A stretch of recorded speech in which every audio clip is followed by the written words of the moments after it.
The War Poems of Siegfried Sassoon. 1919. London, William Heinemann. Dans la trêve désolée de cette matinée, C.S. Holmes que vaillant étaient tinels par la fatigue, frets par la pluie, bouleversés par tout un nœud de tonnerre, C.S. rescapes de volcans et de l'inondation entrevoyant à quel point la guerre, aussi hideuse au moral qu'au physique, non seulement viole le bon sens, avalit les grandes idées, commande tous les crimes. Mais ils se rappellent combien élevés développent en eux et autres dieux tous les mauvais instincts sans en accepter un seul. La méchanceté jusqu'au sadisme, l'égoïsme jusqu'à la férocité, le besoin de jouer jusqu'à la folie. Henri Barbusse. Le Feu. Note. Of these 64 poems, 12 are now published for the first time. The remainder are selected from 2 previous volumes.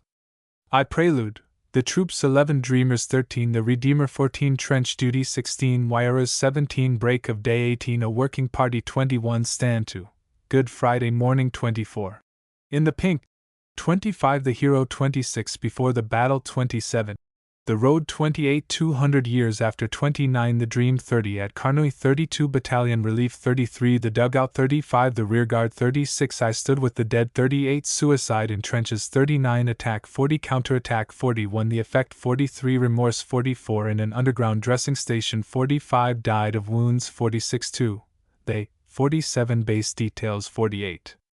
Lamentations 49, The General 50, How to Die 51, Editorial Impressions 52, Fight to a Finish 53, Atrocities 54, The Fathers 55, Blighters 56, Glory of Women 57, Their Frailty 58, Does It Matter? 59, Survivors 60, Joybells 61, Arms and the Man 62, When I'm Among a Blaze of Lights 63, The Kiss 64, The Tombstone Maker 65, The One-Legged Man 66, Return of the Heroes 67, 12 months after 68, To Any Dead Officer 69, Sick Leave 72, Banishment 73, Autumn 74, Repression of War Experience 75, Together 77, The Hawthorn Tree 78, Concert Party 79, Night on the Convoy 81, A Letter Home 83, Reconciliation 87, Memorial Tablet, Great War 88, The Deathbed 89, Aftermath 91, Songbooks of the War 93, Everyone Sang 95, I Prelude, The Troops. Dim, gradual thinning of the shapeless gloom shudders to drizzling daybreak that reveals disconsolate men who stamp their sodden boots and turn dulled, sunken faces to the sky haggard and hopeless. They, who have beaten down the stale despair of night, must now renew their desolation in the truce of dawn, murdering the livid hours that grope for peace. Yet these, who cling to life with stubborn hands, can grin through storms of death and find a gap in the clawed, cruel tangles of his defense. They march from safety, and the bird-sung joy of grass-green thickets, to the land where all is ruin, and nothing blossoms but the sky that hastens over them where they endure sad, smoking, flat horizons, reeking woods, and foundered trench lines volleying doom for doom. O my brave brown companions, when your souls flock silently away, and the eyeless dead shame the wild beast of battle on the ridge, death will stand grieving in that field of war since your unvanquished hardihood is spent. And through some mooned Valhalla there will pass battalions and battalions scarred from hell, the unreturning army that was youth, the legions who have suffered and are dust. Dreamers. Soldiers are citizens of death's grey land, drawing no dividend from time's tomorrows. In the great hour of destiny they stand, each with his feuds, and jealousies, and sorrows. Soldiers are sworn to action, they must win some flaming, fatal climax with their lives. Soldiers are dreamers. When the guns begin they think of firelit homes, clean beds, and wives. I see them in foul dugouts, gnawed by rats, and in the ruined trenches, lashed with rain, dreaming of things they did with balls and bats, and mocked by hopeless longing to regain bank holidays, and picture shows, and spats, and going to the office in the train. The Redeemer. Darkness, the rain sluiced down, the mire was deep, it was past 12 on a midwinter night, when peaceful folk in beds lay snug asleep. There, with much work to do before the light, we lugged our clay-sucked boots as best we might along the trench. Sometimes a bullet sang, and droning shells burst with a hollow bang. We were soaked, chilled and wretched, every one. Darkness, the distant wink of a huge gun. I turned in the black ditch, loathing the storm. A rocket fizzed and burned with blanching flare, and lit the face of what had been a form floundering in murk. He stood before me there. I say that he was Christ, stiff in the glare, and leaning forward from his burdening task, both arms supporting it. His eyes on mine stared from the woeful head that seemed a mask of mortal pain in hell's unholy shine. No thorny crown, only a woolen cap he wore, an English soldier, white and strong, who loved his time like any simple chap, good days of work and sport and homely song. Now he has learned that nights are very long, and dawn a watching of the windowed sky. But to the end, unjudging, he'll endure horror and pain, not uncontent to die that Lancaster on Lune may stand secure. He faced me, reeling in his weariness, shouldering his load of planks, so hard to bear. I say that he was Christ, who wrought to bless all groping things with freedom bright as air, and with his mercy washed and made them fair. Then the flame sank, and all grew black as pitch, while we began to struggle along the ditch, and someone flung his burden in the muck, mumbling, "O Christ Almighty, now I'm stuck!" Trench duty. Shaken from sleep, and numbed and scarce awake, out in the trench with 3 hours' watch to take, I blunder through the splashing murk, and then hear the gruff muttering voices of the men crouching in cabins candle-chinked with light. Hark!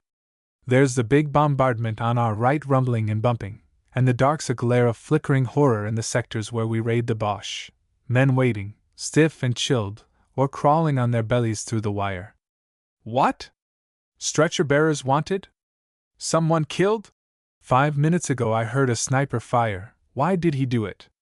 Starlight overhead, blank stars. I'm wide awake, and some chap's dead. Wirers. Pass it along, the wiring party's going out. And yawning sentries mumble. Wirers going out. Unraveling, twisting, hammering stakes with muffled thud, they toil with stealthy haste and anger in their blood. The Boche sends up a flare. Black forms stand rigid there, stock still like posts, then darkness, and the clumsy ghosts stride hither and thither, whispering, tripped by clutching snare of snags and tangles. Ghastly dawn with vaporous coasts gleams desolate along the sky, night's misery ended. Young Hughes was badly hit. I heard him carried away, moaning at every lurch. No doubt he'll die today. But we can say the front-line wire's been safely mended. Break of day. There seemed a smell of autumn in the air at the bleak end of night. He shivered there in a dank, musty dugout where he lay, legs wrapped in sandbags, lumps of chalk and clay spattering his face. Dry-mouthed, he thought. Today we start the damned attack, and Lord knows why, zeros at 9. How bloody if I'm done in under the freedom of that morning sky. And then he coughed and dozed, cursing the din. Was it the ghost of autumn in that smell of underground, or God's blank heart-grown kind, that sent a happy dream to him in hell, where men are crushed like clods, and crawl to find some crater for their wretchedness, who lie in outcast immolation, doomed to die far from clean things or any hope of cheer, cowed anger in their eyes, till darkness brims and roars into their heads, and they can hear old childish talk, and tags of foolish hymns. He sniffs the chilly air. His dreaming starts.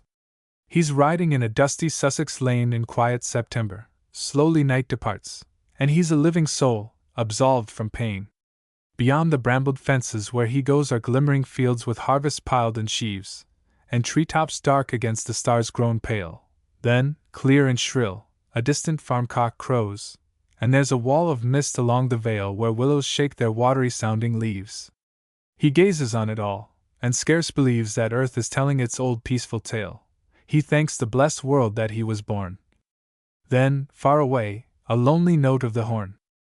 They're drawing the big wood. Unlatch the gate, and set Golumpus going on the grass. He knows the corner where it's best to wait, and hear the crashing woodland chorus pass. The corner where old foxes make their track to the long spinney. That's the place to be. The bracken shakes below an ivy tree, and then a cub looks out, and "Tally-o back!" he bawls, and swings his thong with volleying crack, all the clean thrill of autumn in his blood, and hunting surging through him like a flood in joyous welcome from the untroubled past, while the war drifts away, forgotten at last. Now a red, sleepy sun above the rim of twilight stares along the quiet weald, and the kind, simple country shines revealed in solitudes of peace, no longer dim. The old horse lifts his face and thanks the light, then stretches down his head to crop the green. All things that he has loved are in his sight. The places where his happiness has been are in his eyes, his heart, and they are good. Hark! There's the horn, they're drawing the big wood. A working party. 3 hours ago he blundered up the trench, sliding and poising, groping with his boots. Sometimes he tripped and lurched against the walls with hands that pawed the sodden bags of chalk. He couldn't see the man who walked in front. Only he heard the drum and rattle of feet stepping along the trench boards, often splashing wretchedly where the sludge was ankle deep. Voices would grunt, "Keep to your right, make way!" When squeezing past the men from the front line, white faces peered, puffing a point of red. Candles and braziers glinted through the chinks and curtain flaps of dugouts. Then the gloom swallowed his sense of sight. He stooped and swore because a sagging wire had caught his neck. A flare went up. The shining whiteness spread and flickered upward, showing nimble rats, and mounds of glimmering sandbags, bleached with rain. Then the slow, silver moment died in dark. The wind came posting by with chilly gusts and buffeting at corners, piping thin and dreary through the crannies. Rifle shots would split and crack and sing along the night, and shells came calmly through the drizzling air to burst with hollow bang below the hill. 3 hours ago he stumbled up the trench. Now he will never walk that road again. He must be carried back, a jolting lump beyond all need of tenderness and care, a 9-stone corpse with nothing more to do. He was a young man with a meager wife and 2 pale children in a Midland town. He showed the photograph to all his mates, and they considered him a decent chap who did his work and hadn't much to say, and always laughed at other people's jokes because he hadn't any of his own. That night, when he was busy at his job of piling bags along the parapet, he thought how slow time went, stamping his feet, and blowing on his fingers, pinched with cold. He thought of getting back by 12:30, and thought of rum to send him warm to sleep in drafty dugout frosty with the fumes of coke, and full of snoring, weary men. He pushed another bag along the top, craning his body outward. Then a flare gave one white glimpse of no man's land and wire, and as he dropped his head the instant split his startled life with lead, and all went out. Stand to, Good Friday morning. I'd been on duty from 2 till 4. I went and stared at the dugout door. Down in the frost I heard them snore. Stand to! Somebody grunted and swore. Dawn was misty, the skies were still, larks were singing, discordant, shrill. They seemed happy, but I felt ill. Deep in water I splashed my way up the trench to our bogged front line. Rain had fallen the whole damned night. Oh Jesus, send me a wound today, and I'll believe in your bread and wine, and get my bloody old sins washed white. In the pink. So Davies wrote. This leaves me in the pink. Then scrawled his name. Your loving sweetheart, Willie, with crosses for a hug. He'd had a drink of rum and tea, and though the barn was chilly, for once his blood ran warm, he had paid to spend. Winter was passing, soon the year would mend. He couldn't sleep that night. Stiff in the dark he groaned and thought of Sundays at the farm, when he'd go out as cheerful as a lark in his best suit to wander arm in arm with brown-eyed Gwen, and whisper in her ear the simple, silly things she liked to hear. And then he thought, tomorrow night we trudge up to the trenches, and my boots are rotten. 5 miles of stodgy clay and freezing sludge, and everything but wretchedness forgotten. Tonight he's in the pink, but soon he'll die. And still the war goes on, he don't know why. The hero. Jack fell as he'd have wished, the mother said, and folded up the letter that she'd read. The colonel writes so nicely. Something broke in the tired voice that quavered to a choke. She half looked up. We mothers are so proud of our dead soldiers. Then her face was bowed. Quietly the brother officer went out. He told the poor old dear some gallant lies that she would nourish all her days, no doubt. For while he coughed and mumbled, her weak eyes had shone with gentle triumph, brimmed with joy, because he'd been so brave, her glorious boy. He thought how Jack, cold-footed, useless swine, had panicked down the trench that night the mine went up at Wicked Corner, how he tried to get sent home, and how, at last, he died, blown to small bits. And no one seemed to care except that lonely woman with white hair. Before the battle. Music of whispering trees hushed by the broad-winged breeze where shaken water gleams, and evening radiance falling with reedy bird notes calling.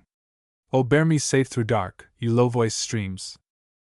I have no need to pray that fear may pass away. I scorn the growl and rumble of the fight that summons me from cool silence of marsh and pool, and yellow lilies island in light. O river of stars and shadows, lead me through the night.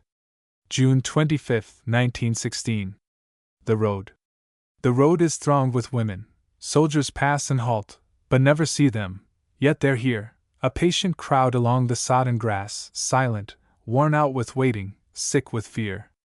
The road goes crawling up a long hillside, all ruts and stones and sludge, and the emptied dregs of battle thrown in heaps.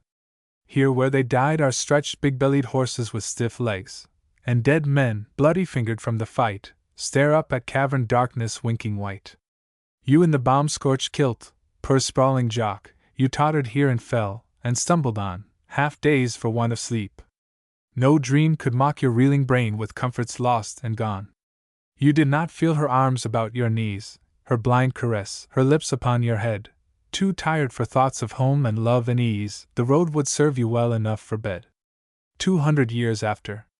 Trudging by Corby Ridge one winter's night, unless old, hearsay memories tricked his sight, along the pallid edge of the quiet sky he watched a nosing lorry grinding on, and straggling files of men.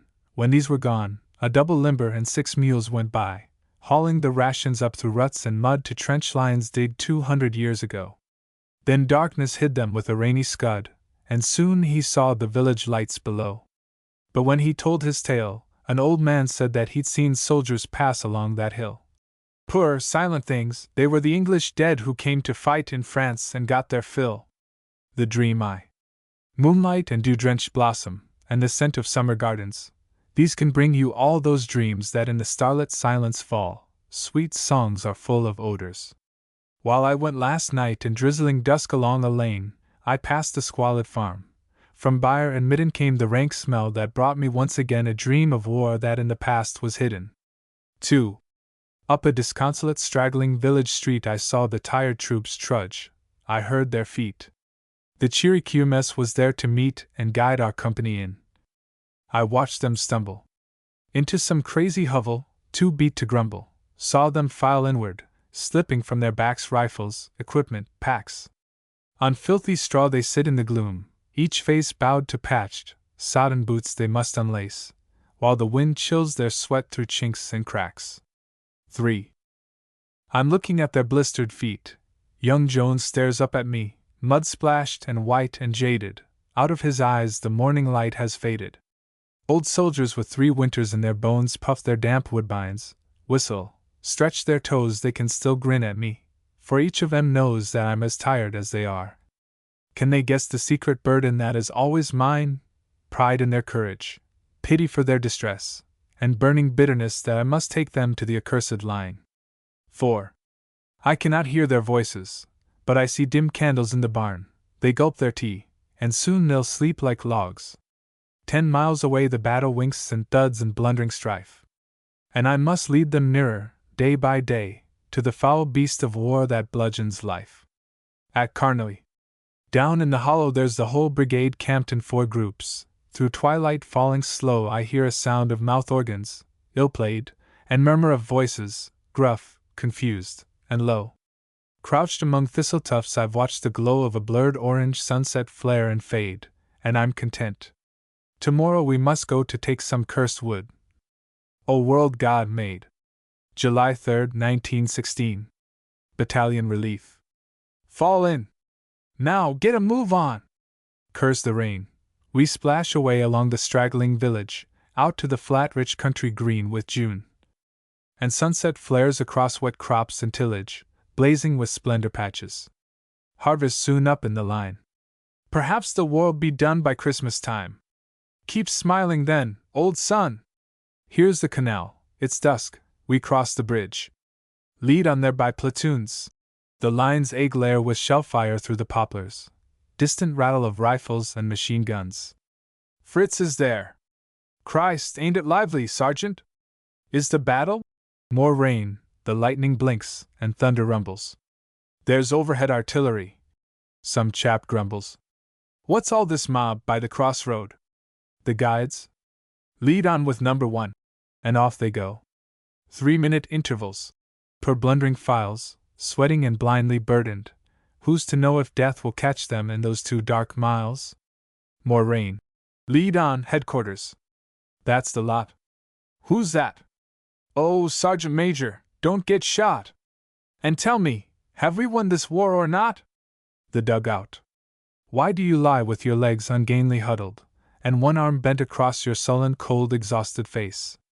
It hurts my heart to watch you, deep shadowed from the candle's guttering gold, and you wonder why I shake you by the shoulder. Drowsy, you mumble and sigh and turn your head. You are too young to fall asleep forever, and when you sleep you remind me of the dead." The Rear Guard. Hindenburg Line, April 1917. Groping along the tunnel, step by step, he winked his prying torch with patching glare from side to side, and sniffed the unwholesome air. Tins, boxes, bottles, shapes too vague to know, a mirror smashed, the mattress from a bed, and he, exploring 50 feet below the rosy gloom of battle overhead. Tripping, he grabbed the wall, saw someone lie humped at his feet, half hidden by a rug, and stooped to give the sleeper's arm a tug. "I'm looking for headquarters." No reply. "God blast your neck!" 4 days he'd had no sleep. "Get up and guide me through this stinking place." Savage, he kicked a soft, unanswering heap, and flashed his beam across the livid face terribly glaring up, whose eyes yet wore agony dying hard 10 days before, and fists of fingers clutched a blackening wound. Alone he staggered on until he found dawn's ghost that filtered down a shafted stair to the dazed, muttering creatures underground who hear the boom of shells and muffled sound.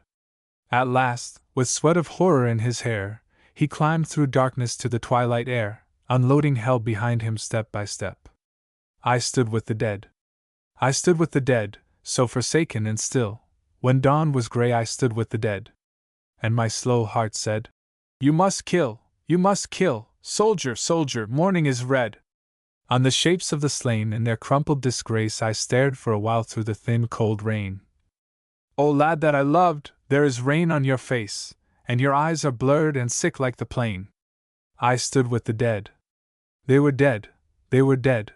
My heart and my head beat a march of dismay, and gusts of the wind came dulled by the guns. "Fall in!" I shouted. "Fall in for your pay!" Suicide in trenches. I knew a simple soldier boy who grinned at life in empty joy, slept soundly through the lonesome dark, and whistled early with the lark. In winter trenches, cowed and glum with crumps and lice and lack of rum, he put a bullet through his brain. No one spoke of him again. You smug-faced crowds with kindling eye who cheer when soldier lads march by, sneak home and pray you'll never know the hell where youth and laughter go. Attack.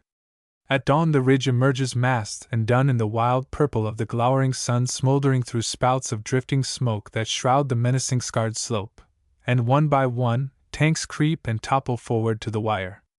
The barrage roars and lifts. Then, clumsily bowed with bombs and guns and shovels and battle gear, men jostle and climb to meet the bristling fire.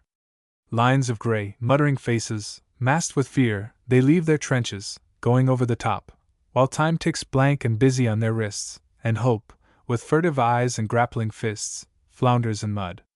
Oh Jesu, make it stop! Counterattack. We'd gained our first objective hours before while dawn broke like a face with blinking eyes, pallid, unshaved and thirsty, blind with smoke. Things seemed all right at first. We held their line, with bombers posted, Lewis guns well placed, and clink of shovels deepening the shallow trench. The place was rotten with dead, green clumsy legs high-booted, sprawled and grovelled along the saps and trunks, face downward in the sucking mud, wallowed like trodden sandbags loosely filled, and naked sodden buttocks, mats of hair, bulged, clotted heads, slept in the plastering slime. And then the rain began, the jolly old rain. A yawning soldier knelt against the bank, staring across the morning blear with fog. He wondered when the Allemans would get busy, and then, of course, They started with 5 nines traversing, sure as fate, and never a dud. Mute in the clamor of shells he watched them burst, spouting dark earth and wire with gusts from hell, while posturing giants dissolved in drifts of smoke. He crouched and flinched, dizzy with galloping fear, sick for escape, loathing the strangled horror and butchered, frantic gestures of the dead. An officer came blundering down the trench. "Stand to and man the fire step!" On he went, gasping and bawling. "Fire step, counter-attack!" Then the haze lifted. Bombing on the right down the old sap, machine guns on the left, and stumbling figures looming out in front. "Oh Christ, they're coming at us!" Bullets spat, and he remembered his rifle, rapid fire, and started blazing wildly. Then a bang crumpled and spun him sideways, knocked him out to grunt and wriggle. None heeded him. He choked and fought the flapping veils of smothering gloom, lost in a blurred confusion of yells and groans. Down, and down, and down, he sank and drowned, bleeding to death. The counterattack had failed. The effect. The effect of our bombardment was terrific. One man told me he had never seen so many dead before. War correspondent. He'd never seen so many dead before. They sprawled in yellow daylight while he swore and gasped and lugged his everlasting load of bombs along what once had been a road. How peaceful are the dead! Who put that silly gag in someone's head? He'd never seen so many dead before. The lilting words danced up and down his brain, while corpses jumped and capered in the rain. No, no, he wouldn't count them any more. The dead have done with pain, they've choked, they can't come back to life again. When Dick was killed last week he looked like that, flapping along the fire step like a fish, after the blazing crump had knocked him flat. How many dead? As many as ever you wish. Don't count them, they're too many. Who'll buy my nice fresh corpses to a penny? Remorse. Lost in the swamp and welter of the pit, he flounders off the duckboards. Only he knows each flash and spouting crash, each instant lit when gloom reveals the streaming rain. He goes heavily, blindly on. And while he blunders, could anything be worse than this? He wonders, remembering how he saw those Germans run, screaming for mercy among the stumps of trees, green-faced, they dodged and darted. There was one livid with terror, clutching at his knees. Our chaps were sticking 'em like pigs. Oh hell, he thought. There's things in war one dare not tell poor father sitting safe at home, who reads of dying heroes and their deathless deeds. In an underground dressing station. Quietly they set their burden down. He tried to grin, moaned, moved his head from side to side. He gripped the stretcher, stiffened, glared, and screamed. "Oh, put my leg down, doctor, do!" He'd got a bullet in his ankle, and he'd been shot horribly through the guts. The surgeon seemed so kind and gentle, saying, above that crying, "You must keep still, my lad." But he was dying. Died of wounds. His wet, white face and miserable eyes brought nurses to him more than groans and sighs. But hoarse and low and rapid rose and fell his troubled voice. He did the business well. The ward grew dark, but he was still complaining, and calling out for Dickie. "Curse the wood! It's time to go, oh Christ, and what's the good? We'll never take it, and it's always raining." I wondered where he'd been, then heard him shout. "They snipe like hell! Oh Dickie, don't go out." I fell asleep. Next morning he was dead, and some slight wound lay smiling on his bed. The bishop tells us, when the boys come back they will not be the same, for they'll have fought in a just cause. They lead the last attack on Antichrist. Their comrades' blood has bought new right to breed an honorable race. They have challenged death and dared him face to face. "We're none of us the same," the boys reply. "For George lost both his legs, and Bill's stone blind, poor Jim's shot through the lungs and like to die, and Bert's gone syphilitic. You'll not find a chap who's served that hasn't found some change." And the bishop said, "The ways of God are strange." Base details. If I were fierce, and bald, and short of breath, I'd live with scarlet majors at the base, and speed glum heroes up the line to death. You'd see me with my puffy petulant face, guzzling and gulping in the best hotel, reading the roll of honor. Per young chap. I'd say. I used to know his father well. Yes, we've lost heavily in this last scrap. And when the war is done and you stone dead, I'd toddle safely home and die in bed. Lamentations. I found him in a guardroom at the base. From the blind darkness I had heard his crying and blundered in. With puzzled, patient face a sergeant watched him. It was no good trying to stop it, for he howled and beat his chest. And all because his brother had gone west, raved at the bleeding war. His rampant grief moaned, shouted, sobbed, and choked, while he was kneeling half naked on the floor. In my belief such men have lost all patriotic feeling. The general. Good morning, the general said when we met him last week on our way to the line. Now the soldiers he smiled at are most of them dead, and we're cursing his staff for incompetent swine. He's a cheery old card, grunted Harry to Jack as they slogged up to Arras with rifle and pack. But he did for them both by his plan of attack. How to die. Dark clouds are smoldering into red while down the craters morning burns. The dying soldier shifts his head to watch the glory that returns. He lifts his fingers toward the skies where holy brightness breaks in flame, radiance reflected in his eyes, and on his lips a whispered name. You'd think, to hear some people talk, that lads go west with sobs and curses, and sullen faces white as chalk, hankering for wreaths and tombs and hearses. But they've been taught the way to do it like Christian soldiers, not with haste and shuddering groans, but passing through it with due regard for decent taste. Editorial impression. He seemed so certain. All was going well, as he discussed the glorious time he'd had while visiting the trenches. One can tell you've gathered big impressions, grinned the lad who'd been severely wounded in the back in some wiped-out impossible attack. Impressions? Yes, most vivid. I am writing a little book called Europe on the Rack, based on notes made while witnessing the fighting. I hope I've caught the feeling of the line, and the amazing spirit of the troops. By Jove, those flying chaps of ours are fine. I watched one daring beggar looping loops, soaring and diving like some bird of prey. And through it all I felt that splendor shine which makes us win. The soldier sipped his wine. Ah, yes, but it's the press that leads the way. Fight to a finish. The boys came back. Bands played and flags were flying, and yellow pressmen thronged the sunlit street to cheer the soldiers who'd refrained from dying, and hear the music of returning feet. Of all the thrills and ardors war has brought, this moment is the finest. So they thought. Snapping their bayonets on to charge the mob, grim fusiliers broke ranks with glint of steel. At last the boys had found a cushy job. I heard the yellow pressmen grunt and squeal, and with my trusty bombers turned and went to clear those junkers out of Parliament. Atrocities. You told me, in your drunken boasting mood, how once you butchered prisoners. That was good. I'm sure you felt no pity while they stood patient and cowed and scared, as prisoners should. How did you do them in? Come, don't be shy, you know I love to hear how Germans die, downstairs in dugouts. Kamerad! They cry, then squeal like stoats when bombs begin to fly. And you? I know your record. You went sick when orders looked unwholesome, then, with trick and lie, you wangled home. And here you are, still talking big and boozing in a bar. The fathers. Snug at the club 2 fathers sat, gross, goggle-eyed, and full of chat. One of them said, My eldest lad writes cheery letters from Baghdad.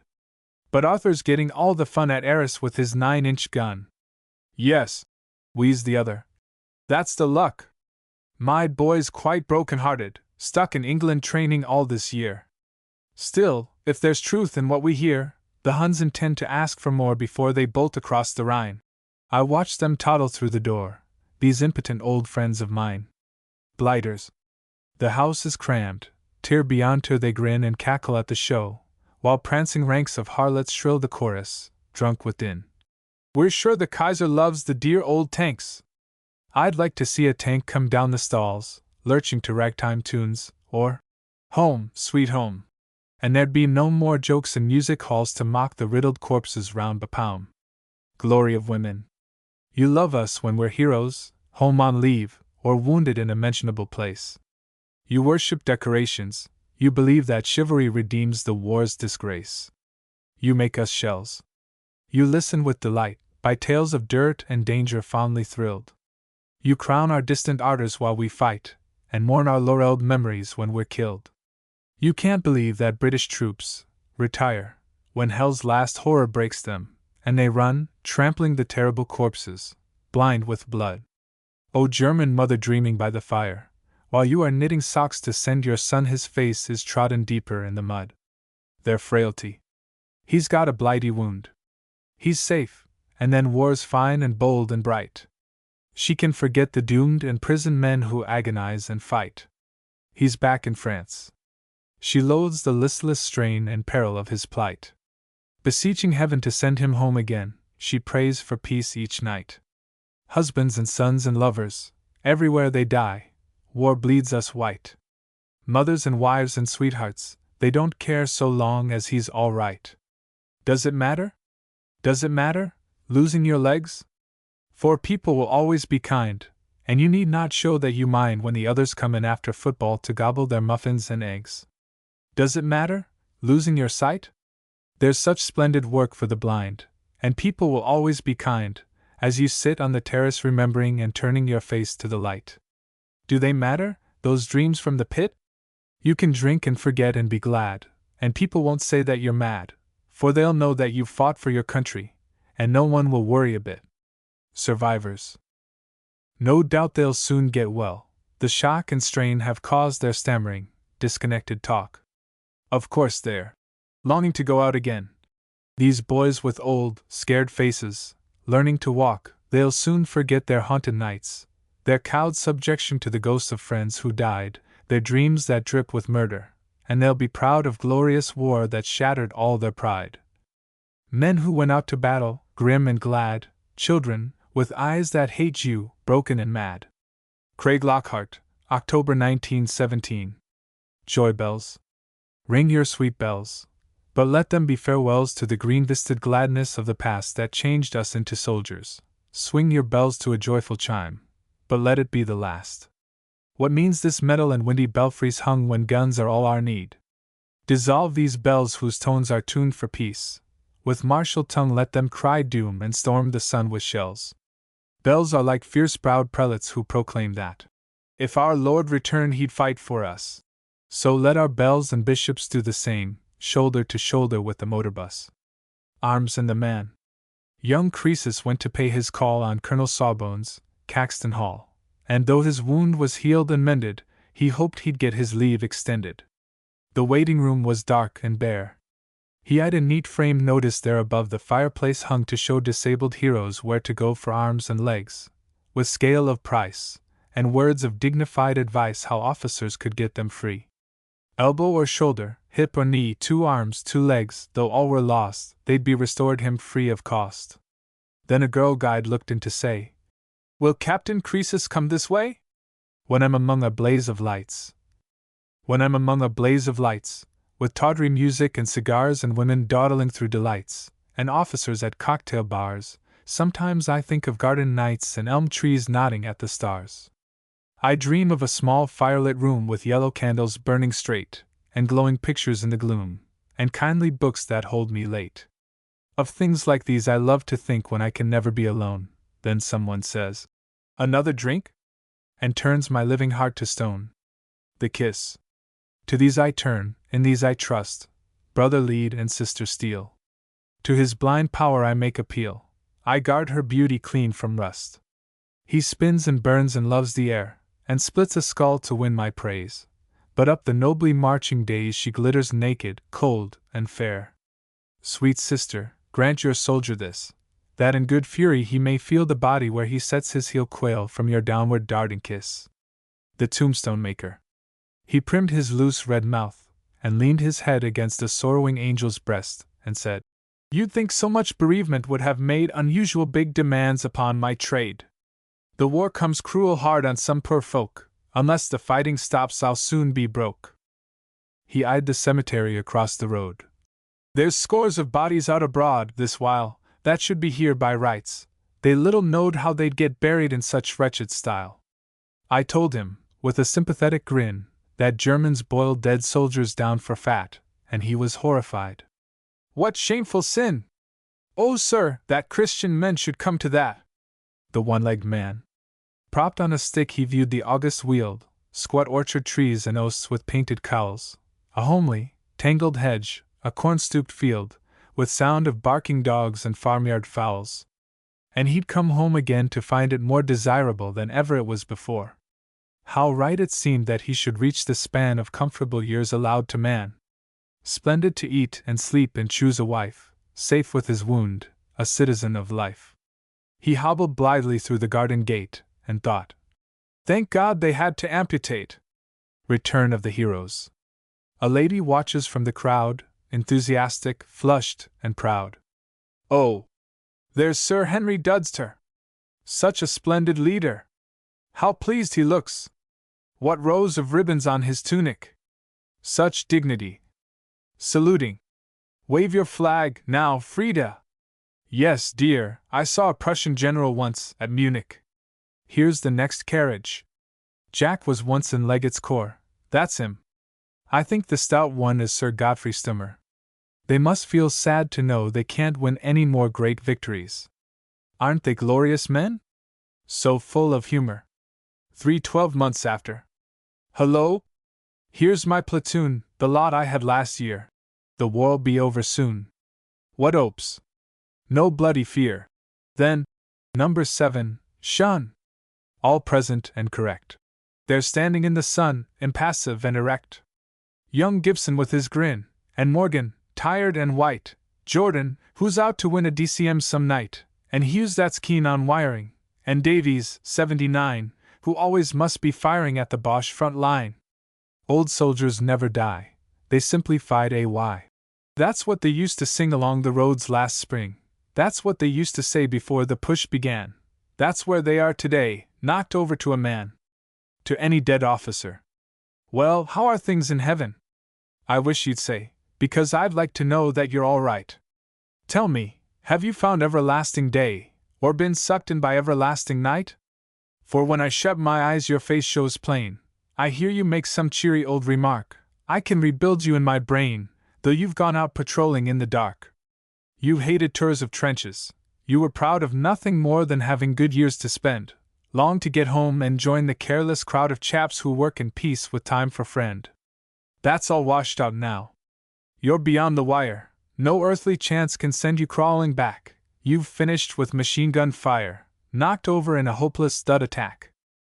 Somehow I always thought you'd get done in, because you were so desperate keen to live, you were all out to try and save your skin, well knowing how much the world had got to give. You joked at shells and talked the usual shop, stuck to your dirty job and did it fine, with Jesus Christ! When will it stop? 3 years. It's hell unless we break their line. So when they told me you'd been left for dead I wouldn't believe them, feeling it must be true. Next week the bloody roll of honor said, wounded and missing. That's the thing to do when lads are left in shell holes dying slow, with nothing but blank sky and wounds that ache, moaning for water till they know it's night, and then it's not worth while to wake. Goodbye, old lad. Remember me to God, and tell him that our politicians swear they won't give until Prussian rule's been trod under the heel of England. Are you there? Yes, and the war won't end for at least 2 years. But we've got stacks of men, I'm blind with tears, staring into the dark. Cheero! I wish they'd killed you in a decent show. Sick leave. When I'm asleep, dreaming and lulled and warm, they come, the homeless ones, the noiseless dead. While the dim charging breakers of the storm bellow and drone and rumble overhead, out of the gloom they gather about my bed. They whisper to my heart, their thoughts are mine. Why are you here with all your watches ended? From Ypres to Frise we sought you in the line. In bitter safety I awake, unfriended, and while the dawn begins with slashing rain I think of the battalion in the mud. When are you going out to them again? Are they not still your brothers through our blood? Banishment. I am banished from the patient men who fight. They smote my heart to pity, built my pride. Shoulder to aching shoulder, side by side, they trudged away from life's broad wields of light. Their wrongs were mine, and ever in my sight they went arrayed in honor. But they died, not one by one, and mutinous I cried to those who sent them out into the night. The darkness tells how vainly I have striven to free them from the pit where they must dwell in outcast gloom, convulsed and jagged and riven by grappling guns. Love drove me to rebel. Love drives me back to grope with them through hell, and in their tortured eyes I stand forgiven. Autumn. October's bellowing anger breaks and cleaves the bronze battalions of the stricken wood, in whose lament I hear a voice that grieves for battle's fruitless harvest, and the feud of outraged men. Their lives are like the leaves scattered in flocks of ruin, tossed and blown along the westering furnace, flaring red. O martyred youth and manhood overthrown, the burden of your wrongs is on my head. Repression of war experience. Now light the candles. 1, 2, there's a moth. What silly beggars they are to blunder in and scorch their wings with glory, liquid flame. No, no, not that. It's bad to think of war, when thoughts you've gagged all day come back to scare you, and it's been proved that soldiers don't go mad unless they lose control of ugly thoughts that drive them out to jabber among the trees. Now light your pipe. Look, what a steady hand. Draw a deep breath, stop thinking, count 15, and you're as right as rain. Why won't it rain?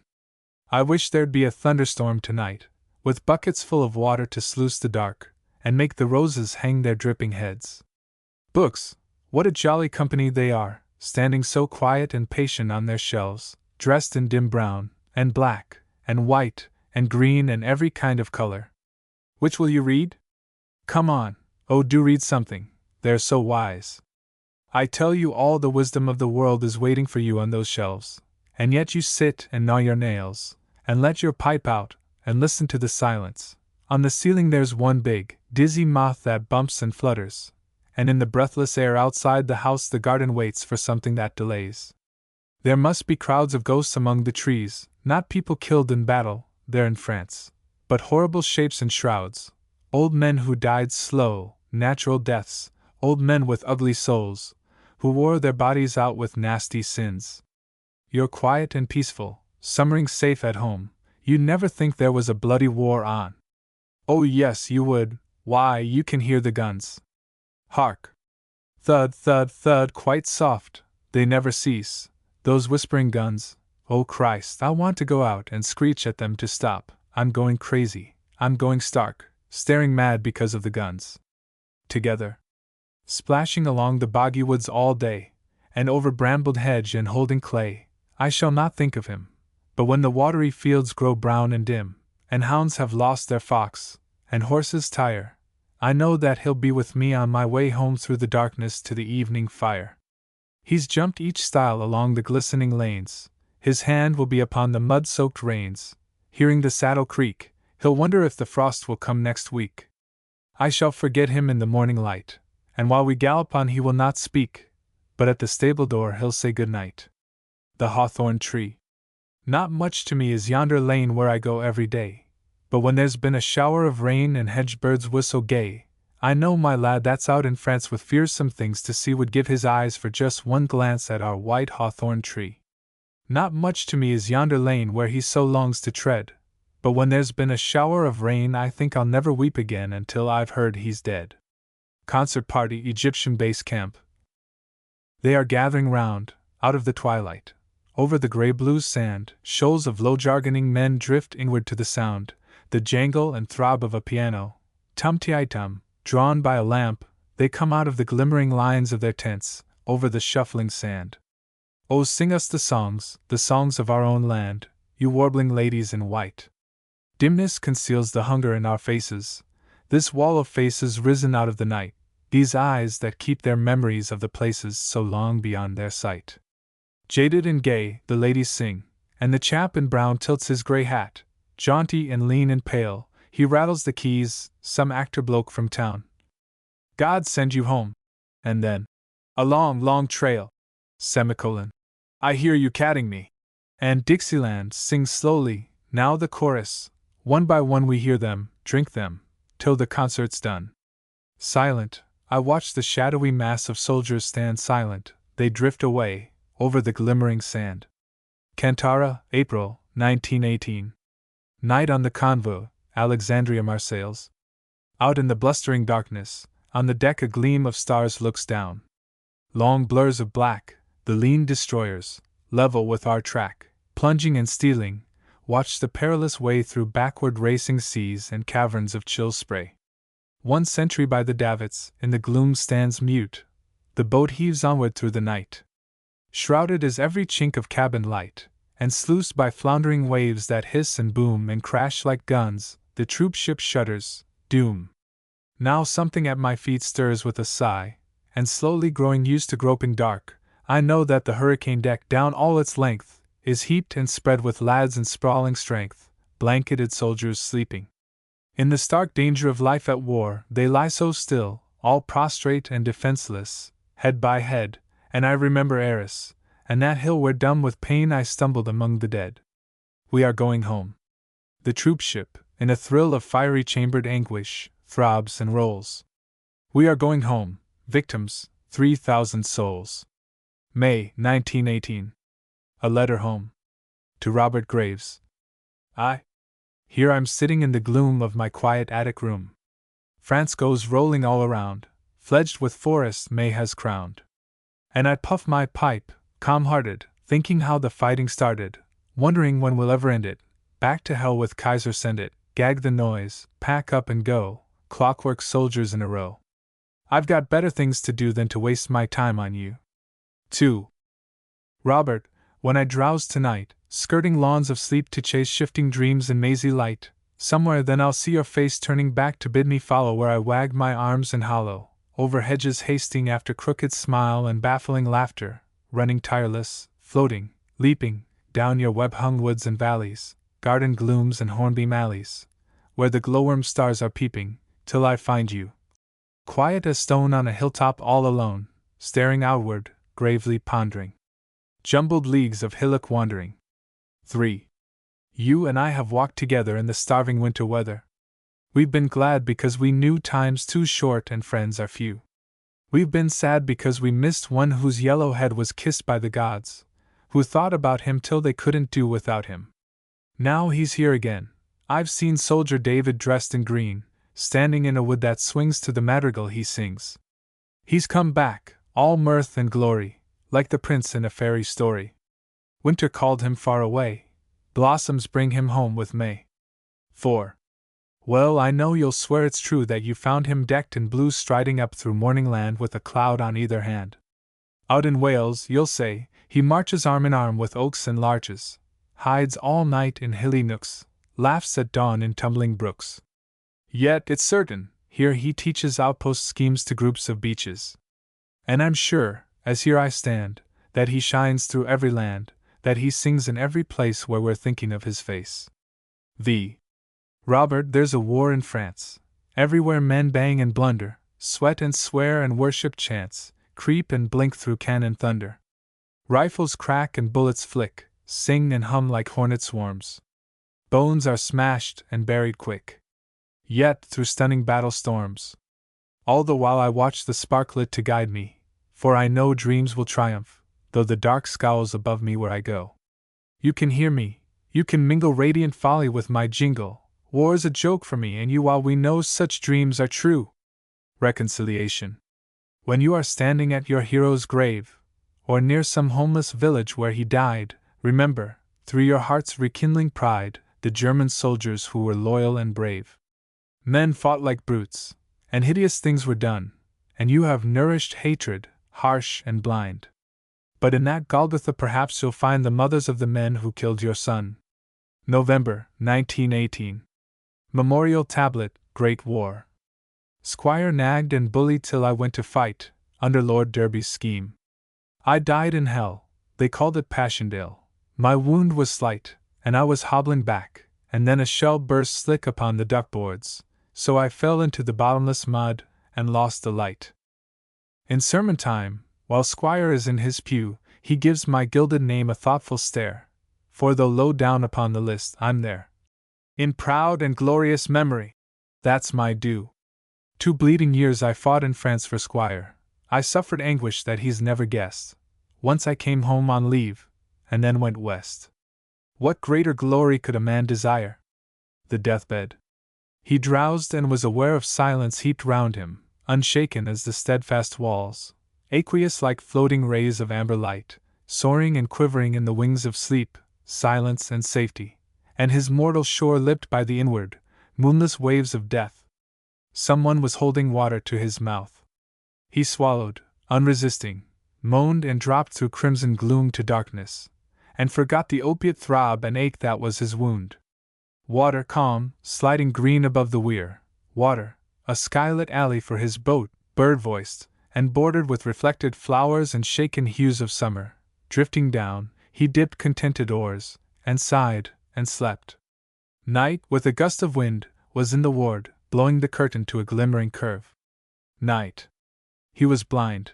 He could not see the stars glinting among the wraiths of wandering cloud. Queer blots of color, purple, scarlet, green, flickered and faded in his drowning eyes. Rain. He could hear it rustling through the dark, fragrance and passionless music woven as one. Warm rain on drooping roses, pattering showers that soak the woods, not the harsh rain that sweeps behind the thunder, but a trickling peace gently and slowly washing life away. He stirred, shifting his body, then the pain leaped like a prowling beast, and gripped and tore his groping dreams with grinding claws and fangs. But someone was beside him. Soon he lay shuddering because that evil thing had passed. And death, who'd stepped toward him, paused and stared. Light many lamps and gather round his bed. Lend him your eyes, warm blood, and will to live. Speak to him, rouse him, you may save him yet. He's young, he hated war, how should he die when cruel old campaigners went safe through? But death replied, I choose him. So he went, and there was silence in the summer night, silence and safety, and the veils of sleep. Then, far away, the thudding of the guns. Aftermath. Have you forgotten yet?